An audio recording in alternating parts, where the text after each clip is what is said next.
মেসওয়াকের ভিতরে 70টা উপকারিতা রয়েছে। 70 নাম্বার উপকার হচ্ছে, যারা 5 ওয়াক্ত নামাজের আগে মেসওয়াক করবে তার মৃত্যু ঈমানের সাথে হবে। সুবহানাল্লাহ। মেসওয়াক করার ক্ষেত্রে আমার ওস্তাদে মুহতারাম মাদারীপুরের আল্লামা মুফতি ওমর ফারুক হাফিজাহুল্লাহ তিনি আমাদেরকে একটা সুন্নত শিখিয়েছেন। তিনি আমাদেরকে বলেছেন, মেসওয়াক করব আমরা প্রথমে মেসওয়াকটা দাঁতের উপর থেকে ডান দিকে 3 বার, সর্বনিম্ন পন্থা উনি বলে দিচ্ছেন, মানে সবচেয়ে কম সময় মেসওয়াক করলে এইভাবে করব।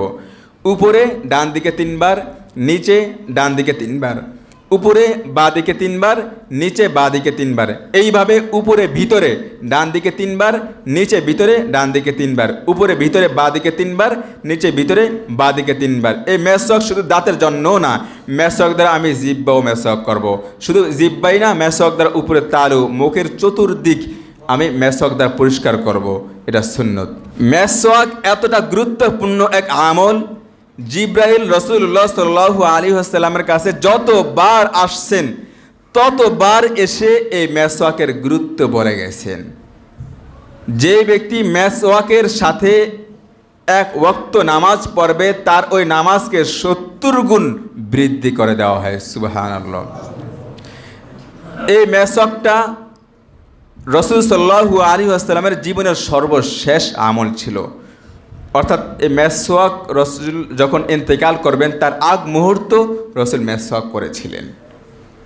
রাসূল সাল্লাল্লাহু আলাইহি ওয়াসাল্লাম বলছেন, আমি আমার উম্মতের উপর এই মেসওয়াককে ফরজ করে দিতাম, শুধু আমার উম্মতের জন্য কষ্ট হবে বলে আমি এটাকে ফরজ করি নাই। তাহলে বোঝেন মেসওয়াক কতটা গুরুত্বপূর্ণ ইবাদত। শুধু তাই না, এই মেসওয়াকের ভিতরে 70টা উপকারিতা রয়েছে। 70 নাম্বার উপকার হচ্ছে, যারা রীতিমতো মেসওয়াক করবে, 5 ওয়াক্ত নামাজের আগে মেসওয়াক করবে তার মৃত্যু ঈমানের সাথে হবে। সুবহানাল্লাহ। আজকে আমি যত বড় আলেম হই না কেন, যত বড় শাইখুল হাদিস হই না কেন, আমার মৃত্যুটা যে ঈমানের সাথে হবে এই গ্যারান্টি কেউ দিতে পারবে না। কিন্তু রাসূল বলে গেছেন, যারা রীতিমতো মেসওয়াক করবে তার মৃত্যু ঈমানের সাথে হবে। সুবহানাল্লাহ। মেসওয়াক করার ভিতরে কয়েকটা সুন্নত আছে। মেসওয়াক আমরা কোন কোন ঢালা দিয়ে করব? আমাদের সবচেয়ে কাছে উত্তম ঢালা হচ্ছে নিম গাছের ঢালা। এটা স্বাস্থ্যের জন্য অনেক উপকার রয়েছে। হ্যাঁ, বাজারে অনেক মেসওয়াক পাওয়া যায়, জৈতুনের বর্তমানে অনেক মেসওয়াক পাওয়া যায়, এগুলো আপনারা সংগ্রহ করতে পারেন। তবে আপনার কাছে গ্রামগঞ্জে বিভিন্ন গাছে নিম গাছটা সহজে পাওয়া যায়। কাঁচা ঢালা এটা শরীর স্বাস্থ্যের জন্য বেশি উপকার। যখন আপনি মেসওয়াক করবেন, মেসওয়াকের মাথা ছিলে নেবেন না। নিম গাছের যে উপরের সিল্কা, এটার তিক্ত ভাবটাও শরীরের স্বাস্থ্যের জন্য উপকার।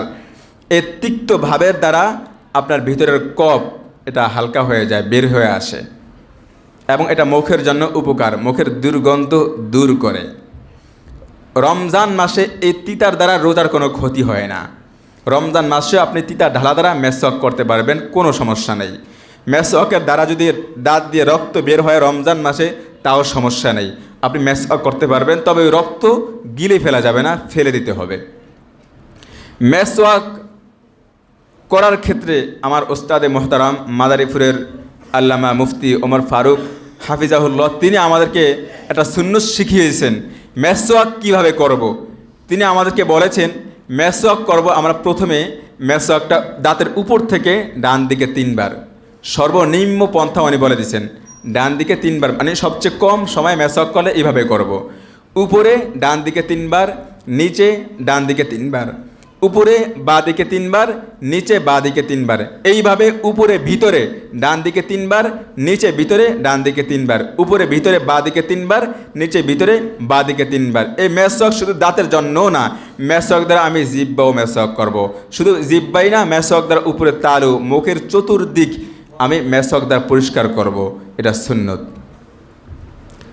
মেসওয়াক শুধু পুরুষরাই করবে না, মহিলারাও মেসওয়াক করবেন। আমার মা মেসওয়াক যদি একদিন না থাকে, মা পেরেশান হয়ে যান। মেসওয়াক করবেন, ব্রাশ করেন, দৈনিক একবার মেসওয়াক করেন, ব্রাশ করেন, সমস্যা নেই। মেসওয়াকটা কন্টিনিউ 5 ওয়াক্ত নামাজের আগে একবার হলেও মেসওয়াক করার চেষ্টা করেন। মেসওয়াক শুধু ওযুর আগেই করতে হয় বিষয়টা এমন না। নামাজের আগেই করতে হয় বিষয়টা এমন না। মেসওয়াক আপনি কোনো মজলিসে যাওয়ার আগেও মেসওয়াক করবেন, কোনো বড় গুরুত্বপূর্ণ ব্যক্তির সাথে সাক্ষাতের আগে, কোনো আলেমের সাথে সাক্ষাতের আগেও মেসওয়াক করবেন, এটা সুন্নত। কোনো মজলিসে যাওয়ার আগে মেসওয়াক করবেন, এটা সুন্নত। আপনার অজু আছে, নামাজের সময় হয়ে গেছে, এখন মেসওয়াক করবেন, এই ক্ষেত্রে অজু করা জরুরি না, শুধু মেসওয়াক করে কুলি করে চলে আসবেন, মেসওয়াকের সুন্নত আদায় হয়ে গেল। হ্যাঁ, যদি মেসওয়াক করতে গিয়ে মুখ থেকে রক্ত বের হয়ে আসে তাহলে আবার অবশ্যই উজু করবেন। পারবো না ইনশাআল্লাহ মেসওয়াকের আমল চালু করতে? ইনশাআল্লাহ। আল্লাহ তাআলা আমাদের সকলকেই মেসওয়াক করার তৌফিক দান করুন।